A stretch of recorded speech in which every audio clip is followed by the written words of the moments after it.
greatness in a sea of the dying and shameless. So, a sea of the aimless. I don't wanna be one of the nameless. I'm a raincoat with the blessing. How's it going, meatheads? Back with you for another video to pump up your day with some motorcycle content. We're actually taking the bike in to get some service done. Normally, I like to do as much as I can to the bike as I can, you know, doing oil changes and stuff, but I got a laundry list of stuff that kind of needs to get done on the bike, and some of it I don't really have the experience to do myself, nor the tools to do so. So currently I'm going to be getting my brake fluids flushed. My front and rear or front calipers need new pads on both sides. I want to get my hydraulic clutch drained out. Obviously engine oil, as I have 4,800 miles on this set of oil. But I've also had this thing that I kind of recently noticed where if I set my cruise, say, at like 30 right now, and I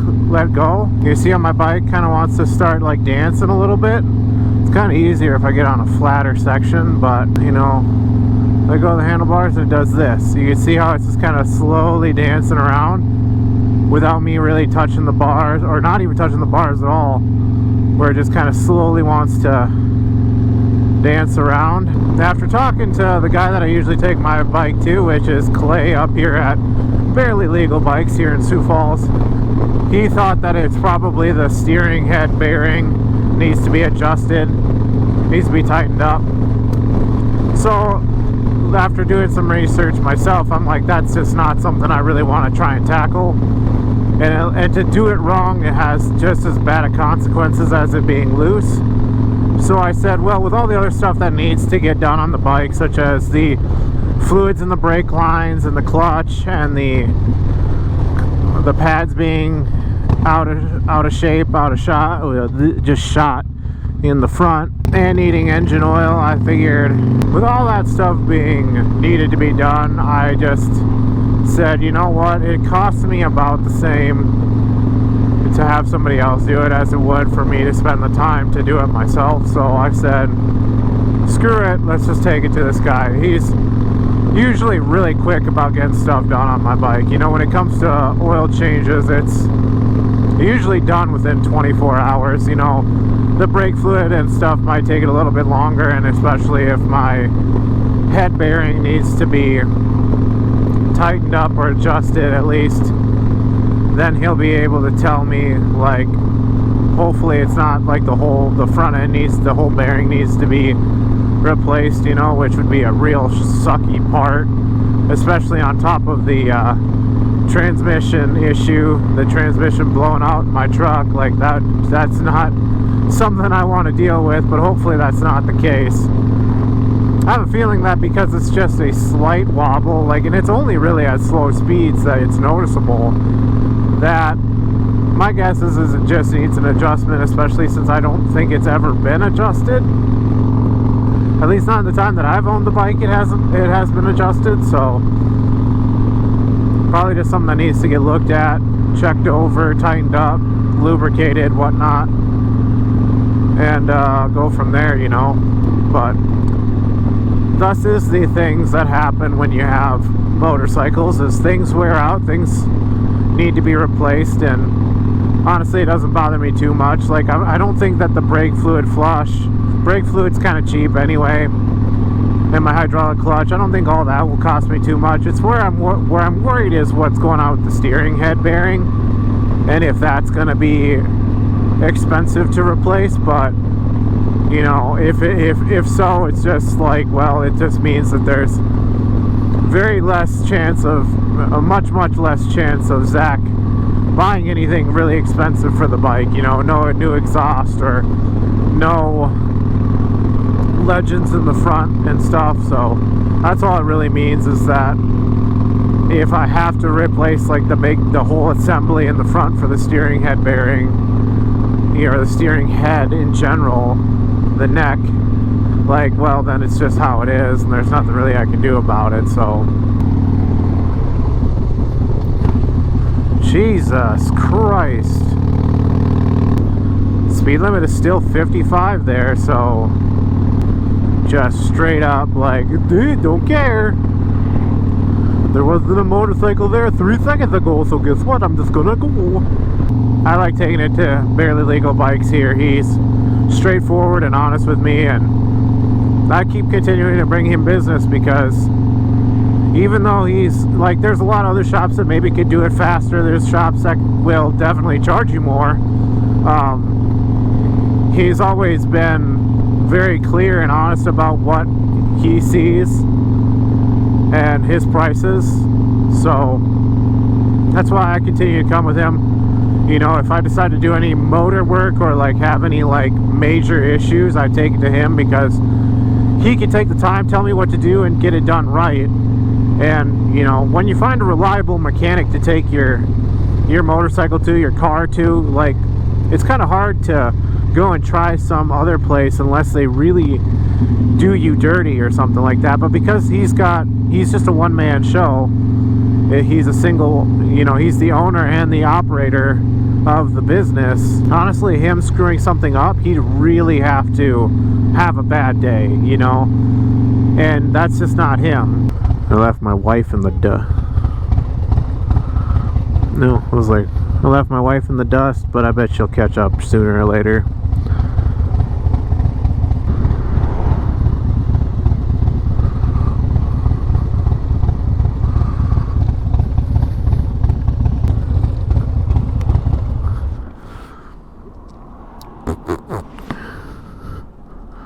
And thus I leave it in his very capable hands.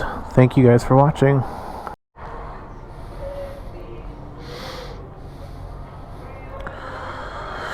Oh, how's it going, everybody? I'm back with you again for another video, or a continuation of a video, I should say. I started making a video as I brought my bike to the shop to get work done, and it's been about a week later. It's a little bit longer than a week. But nonetheless, we got the bike back, all maintained and ready for the season, basically. It's ready to buck. Oh, better.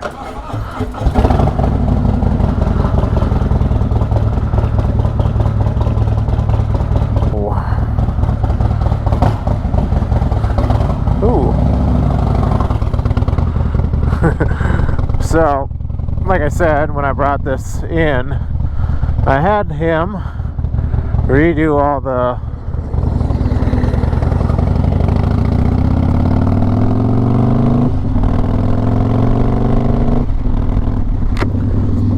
Clay at Barely Legal Bikes.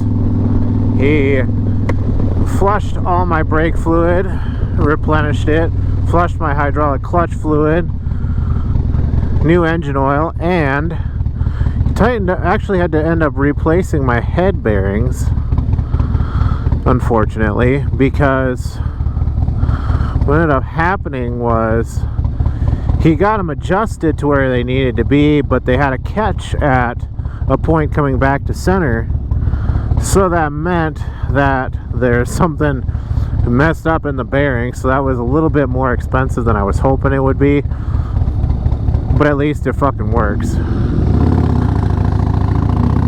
I should say, at least my bike is now doing what it should be, and it's not going to be a safety hazard to myself or my wife whenever she's on the back. So there is that, at least. But apparently my clutch fluid needed to get topped off or figured out, because it's the kickoff right off of start, or right off of releasing it's right there. I should say the friction zone is very short. It's like right there, right away to go. Nonetheless, it is 38 degrees and it's not getting any warmer today as I'm picking up the bike and bringing it home finally. But it was interesting nonetheless to say that, like, the head bearing went out, which it kind of made sense, because like when he said that it went out, I was like, really? That's kind of nuts to think about. But then back in 2019, when I had this bike, and I'd had it for about like 3 months, 4 months at the time, I was in a fender bender where I somebody stopped abruptly in front of me and I had to grab both brakes and slow down really quick. Well, I still bumped into them and it bent my forks in pretty decently. Then I had to get new fork legs and all that. Well, that also means that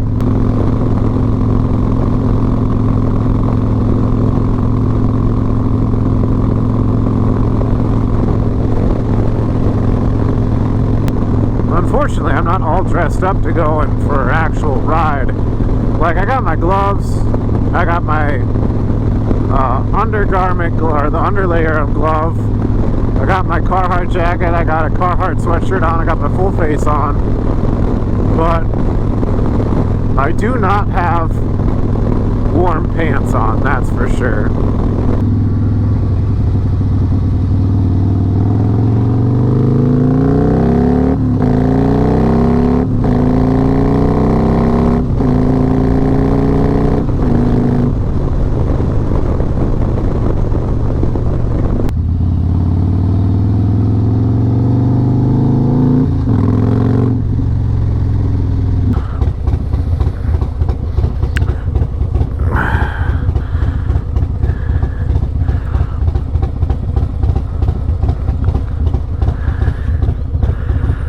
But anyways, guys, I think I'll catch you in the next video. Thanks for watching.